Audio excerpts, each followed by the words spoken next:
The Adventures of Sherlock Holmes. By Arthur Conan Doyle. Chapter 1. A Scandal in Bohemia. Part 2. At 3 o'clock precisely I was at Baker Street, but Holmes had not yet returned. The landlady informed me that he had left the house shortly after 8 o'clock in the morning. I sat down beside the fire, however, with the intention of awaiting him, however long he might be. I was already deeply interested in his inquiry, for, though it was surrounded by none of the grim and strange features which were associated with the two crimes which I have already recorded, still, the nature of the case and the exalted station of his client gave it a character of its own. Indeed, apart from the nature of the investigation, which my friend had on hand, there was something in his masterly grasp of a situation, and his keen, incisive reasoning, which made it a pleasure to me to study his system of work, and to follow the quick, subtle methods by which he disentangled the most inextricable mysteries. So accustomed was I to his invariable success, that the very possibility of his failing had ceased to enter into my head. It was close upon 4 before the door opened, and a drunken-looking groom, ill-kempt and side-whiskered, with an inflamed face and disreputable clothes, walked into the room. Accustomed as I was to my friend's amazing powers in the use of disguises, I had to look 3 times before I was certain that it was indeed he. With a nod he vanished into the bedroom, whence he emerged in 5 minutes. Tweed-suited and respectable, as of old. Putting his hands into his pockets, he stretched out his legs in front of the fire, and laughed heartily for some minutes. "Well, really," he cried, and then he choked and laughed again until he was obliged to lie back, limp and helpless, in the chair. "What is it? It's quite too funny. I am sure you could never guess how I employed my morning, or what I ended by doing." "I can't imagine. I suppose that you have been watching the habits, and perhaps the house, of Miss Irene Adler." "Quite so, but the sequel was rather unusual. I will tell you, however. I left the house a little after 8 o'clock this morning in the character of a groom out of work. There is a wonderful sympathy and freemasonry among horsey men. Be one of them, and you will know all that there is to know. I soon found Briony Lodge. It is a bijou villa, with a garden at the back, but built out in front right up to the road, 2 stories. Chubb lock to the door. Large sitting room on the right side, well furnished, with long windows almost to the floor, and those preposterous English window fasteners which a child could open. Behind there was nothing remarkable, save that the passage window could be reached from the top of the coach-house. I walked round it and examined it closely from every point of view, but without noting anything else of interest. I then lounged down the street and found, as I expected, that there was a mews in a lane which runs down by one wall of the garden. I lent the ostlers a hand in rubbing down their horses, and received in exchange 2d. A glass of half and half, 2 fills of shag tobacco, and as much information as I could desire about Miss Adler. To say nothing of half a dozen other people in the neighborhood in whom I was not in the least interested, but whose biographies I was compelled to listen to. "And what of Irene Adler?" I asked. "Oh, she has turned all the men's heads down in that part. She is the daintiest thing under a bonnet on this planet. So say the Serpentine Mews, to a man. She lives quietly, sings at concerts, drives out at 5 every day, and returns at 7 sharp for dinner. Seldom goes out at other times, except when she sings. Has only 1 male visitor, but a good deal of him. He is dark, handsome, and dashing, never calls less than once a day, and often twice. He is a Mr. Godfrey Norton, of the Inner Temple. See the advantages of a cabman as a confidant. They had driven him home a dozen times from Serpentine Mews, and knew all about him. When I had listened to all they had to tell, I began to walk up and down near Bryony Lodge once more, and to think over my plan of campaign. This Godfrey Norton was evidently an important factor in the matter. He was a lawyer. That sounded ominous. What was the relation between them, and what the object of his repeated visits? Was she his client, his friend, or his mistress? If the former, she had probably transferred the photograph to his keeping. If the latter, it was less likely. On the issue of this question depended whether I should continue my work at Bryony Lodge, or turn my attention to the gentlemen's chambers in the Temple. It was a delicate point, and it widened the field of my inquiry. I fear that I bore you with these details. But I have to let you see my little difficulties, if you are to understand the situation. I am following you closely, I answered. I was still balancing the matter in my mind, when a hansom cab drove up to Bryony Lodge, and a gentleman sprang out. He was a remarkably handsome man. Dark, aquiline, and mustached, evidently the man of whom I had heard. He appeared to be in a great hurry, shouted to the cabman to wait, and brushed past the maid, who opened the door with the air of a man who was thoroughly at home. He was in the house about half an hour, and I could catch glimpses of him in the windows of the sitting room, pacing up and down, talking excitedly, and waving his arms. Of her I could see nothing. Presently he emerged, looking even more flurried than before. As he stepped up to the cab, he pulled a gold watch from his pocket and looked at it earnestly. "Drive like the devil," he shouted, first to Gross and Hankey's in Regent Street, and then to the Church of St. Monica in the Edgware Road. "Half a guinea if you do it in 20 minutes. Away they went, and I was just wondering whether I should not do well to follow them when up the lane came a neat little landau.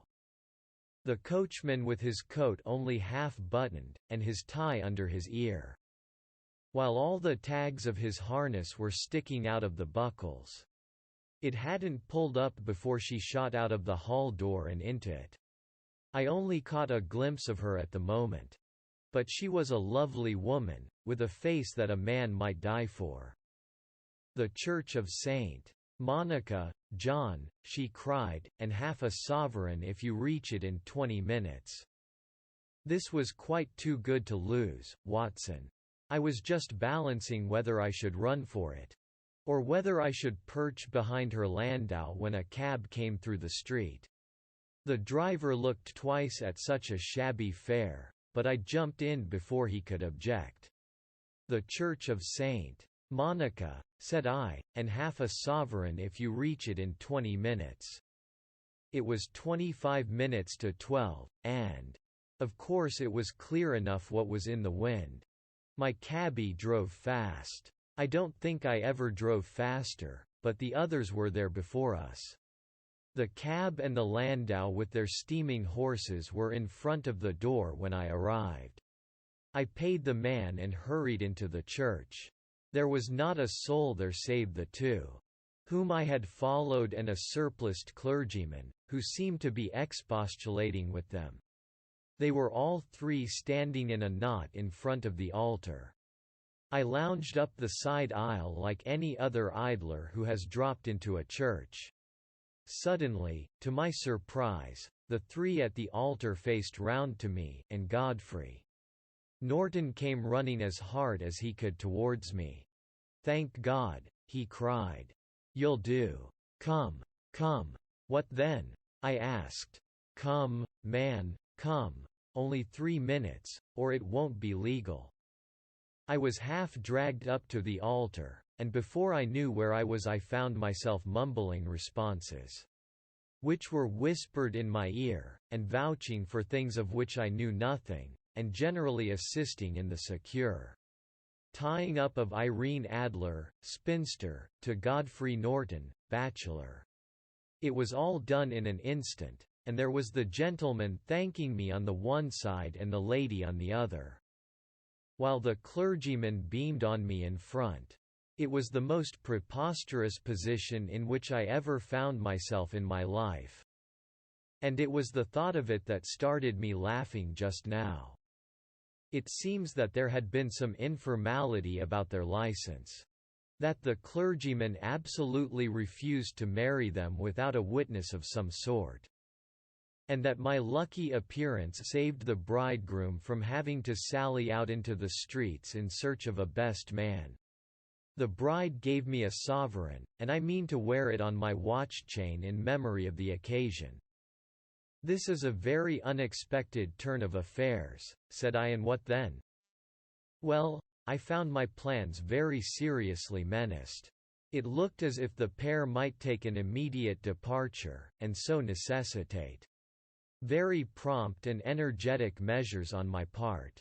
At the church door, however, they separated, he driving back to the temple, and she to her own house. I shall drive out in the park at 5 as usual, she said as she left him. I heard no more. They drove away in different directions, and I went off to make my own arrangements. Which are? Some cold beef and a glass of beer, he answered, ringing the bell. I have been too busy to think of food, and I am likely to be busier still this evening. By the way, Doctor, I shall want your cooperation. I shall be delighted. You don't mind breaking the law? Not in the least. Nor running a chance of arrest? Not in a good cause. Oh, the cause is excellent. Then I am your man. I was sure that I might rely on you. But what is it you wish? When Mrs. Turner has brought in the tray I will make it clear to you. Now, he said as he turned hungrily on the simple fare that our landlady had provided. I must discuss it while I eat, for I have not much time. It is nearly 5 now. In 2 hours we must be on the scene of action. Miss Irene, or Madam, rather, returns from her drive at 7. We must be at Briony Lodge to meet her. And what then? You must leave that to me.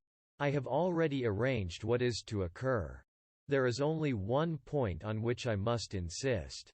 You must not interfere, come what may. You understand? I am to be neutral? To do nothing whatever. There will probably be some small unpleasantness. Do not join in it. It will end in my being conveyed into the house. 4 or 5 minutes afterwards the sitting-room window will open.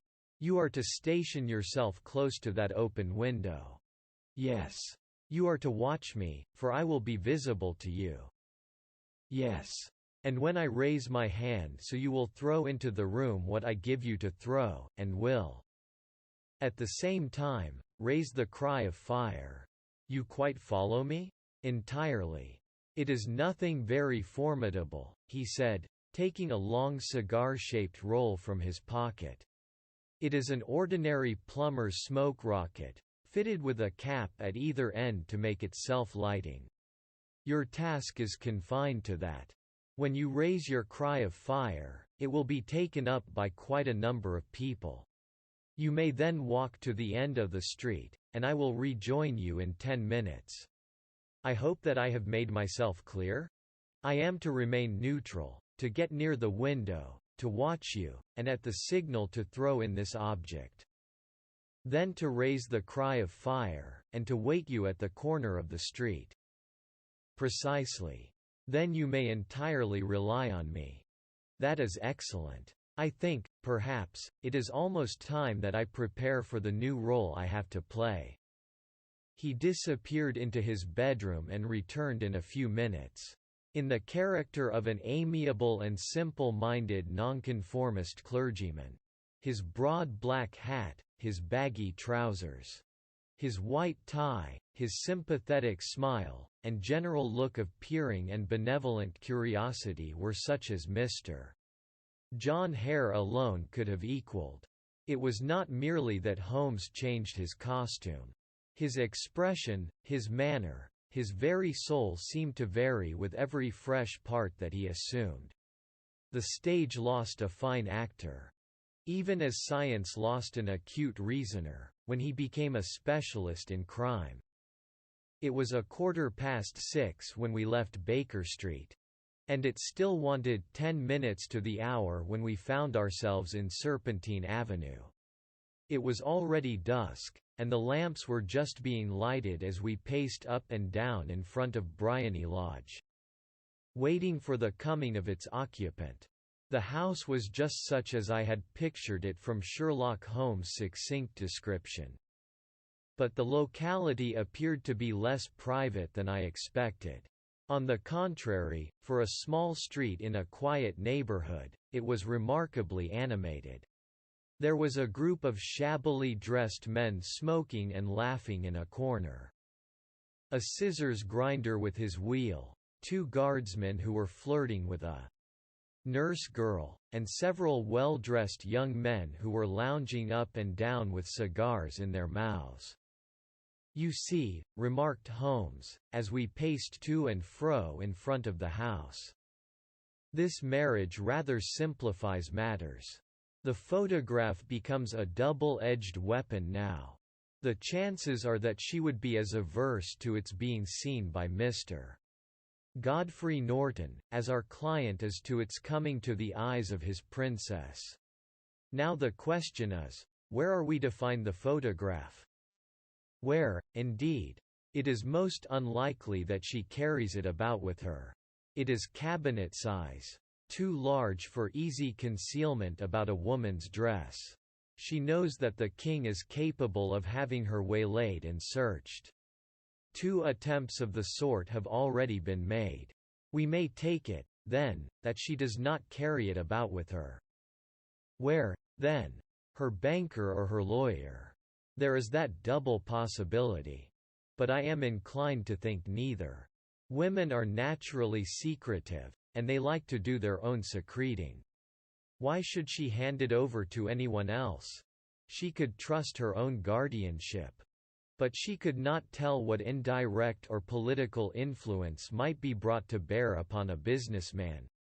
Besides, remember that she had resolved to use it within a few days. It must be where she can lay her hands upon it. It must be in her own house. But it has twice been burgled. Pshaw! They did not know how to look. But how will you look? I will not look. What then? I will get her to show me. But she will refuse. She will not be able to. But I hear the rumble of wheels. It is her carriage. Now carry out my orders to the letter." As he spoke, the gleam of the sidelights of a carriage came round the curve of the avenue. It was a smart little landau which rattled up to the door of Bryony Lodge. As it pulled up, one of the loafing men at the corner dashed forward to open the door in the hope of earning a copper, but was elbowed away by another loafer, who had rushed up with the same intention. A fierce quarrel broke out, which was increased by the 2 guardsmen, who took sides with one of the loungers, and by the scissors grinder, who was equally hot upon the other side. A blow was struck, and in an instant the lady, who had stepped from her carriage, was the center of a little knot of flushed and struggling men, who struck savagely at each other with their fists and sticks. Holmes dashed into the crowd to protect the lady, but, just as he reached her, he gave a cry and dropped to the ground, with the blood running freely down his face. At his fall the guardsmen took to their heels in one direction and the loungers in the other, while a number of better-dressed people, who had watched the scuffle without taking part in it, crowded in to help the lady and to attend to the injured man. Irene Adler, as I will still call her, had hurried up the steps. But she stood at the top with her superb figure outlined against the lights of the hall, looking back into the street. "Is the poor gentleman much hurt?" she asked. "He is dead," cried several voices. "No, no, there's life in him," shouted another. "But he'll be gone before you can get him to hospital." "He's a brave fellow," said a woman. "They would have had the lady's purse and watch if it hadn't been for him. They were a gang, and a rough one, too. Ah, he's breathing now. He can't lie in the street. May we bring him in, marm?" "Surely. Bring him into the sitting room. There is a comfortable sofa. This way, please." Slowly and solemnly he was borne into Bryony Lodge and laid out in the principal room. While I still observed the proceedings from my post by the window. The lamps had been lit, but the blinds had not been drawn, so that I could see Holmes as he lay upon the couch. I do not know whether he was seized with compunction at that moment for the part he was playing. But I know that I never felt more heartily ashamed of myself in my life than when I saw the beautiful creature against whom I was conspiring, or the grace and kindliness with which she waited upon the injured man. And yet it would be the blackest treachery to Holmes to draw back now from the part which he had entrusted to me. I hardened my heart, and took the smoke rocket from under my ulster. After all, I thought, we are not injuring her. We are but preventing her from injuring another. Holmes had sat up upon the couch, and I saw him motion like a man who is in need of air. A maid rushed across and threw open the window. At the same instant I saw him raise his hand, and at the signal I tossed my rocket into the room with a cry of fire. The word was no sooner out of my mouth than the whole crowd of spectators, well-dressed and ill gentlemen, ostlers, and servant maids joined in a general shriek of fire. Thick clouds of smoke curled through the room and out at the open window. I caught a glimpse of rushing figures, and a moment later, the voice of Holmes from within assuring them that it was a false alarm. Slipping through the shouting crowd I made my way to the corner of the street. And in 10 minutes was rejoiced to find my friend's arm in mine, and to get away from the scene of uproar. He walked swiftly and in silence for some few minutes, until we had turned down one of the quiet streets which lead towards the Edgware Road. "You did it very nicely, Doctor," he remarked. "Nothing could have been better. It is all right. You have the photograph? I know where it is. And how did you find out?" "She showed me, as I told you she would. I am still in the dark. I do not wish to make a mystery," said he, laughing. "The matter was perfectly simple. You, of course, saw that everyone in the street was an accomplice. They were all engaged for the evening. I guessed as much. Then, when the row broke out, I had a little moist red paint in the palm of my hand. I rushed forward, fell down, clapped my hand to my face, and became a piteous spectacle. It is an old trick. That also I could fathom. Then they carried me in. She was bound to have me in. What else could she do? And into her sitting room, which was the very room which I suspected. It lay between that and her bedroom, and I was determined to see which. They laid me on a couch, I motioned for air. They were compelled to open the window, and you had your chance. How did that help you? It was all important. When a woman thinks that her house is on fire, her instinct is at once to rush to the thing which she values most. It is a perfectly overpowering impulse, and I have more than once taken advantage of it. In the case of the Darlington substitution scandal, it was of use to me, and also in the Arnsworth Castle business. A married woman grabs at her baby, and unmarried one reaches for her jewel box. Now it was clear to me that Our Lady of today had nothing in the house more precious to her than what we are in quest of. She would rush to secure it. The alarm of fire was admirably done. The smoke and shouting were enough to shake nerves of steel. She responded beautifully. The photograph is in a recess behind a sliding panel just above the right bell pull. She was there in an instant, and I caught a glimpse of it as she half drew it out. When I cried out that it was a false alarm, she replaced it, glanced at the rocket, rushed from the room, and I have not seen her since. I rose, and, making my excuses, escaped from the house. I hesitated whether to attempt to secure the photograph at once. But the coachman had come in, and as he was watching me narrowly, it seemed safer to wait. A little over-precipitance may ruin all. And now? I asked. Our quest is practically finished. I shall call with the king tomorrow, and with you, if you care to come with us. We will be shown into the sitting room to wait for the lady, but it is probable that when she comes, she may find neither us nor the photograph. It might be a satisfaction to His Majesty to regain it with his own hands. And when will you call? At 8 in the morning. She will not be up, so that we shall have a clear field.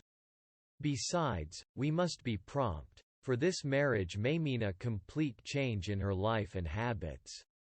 I must wire to the king without delay. We had reached Baker Street and had stopped at the door. He was searching his pockets for the key when someone passing said, "Good night, Mr. Sherlock Holmes." There were several people on the pavement at the time. But the greeting appeared to come from a slim youth in an ulster who had hurried by. "I've heard that voice before," said Holmes, staring down the dimly lit street. "Now, I wonder who the deuce that could have been."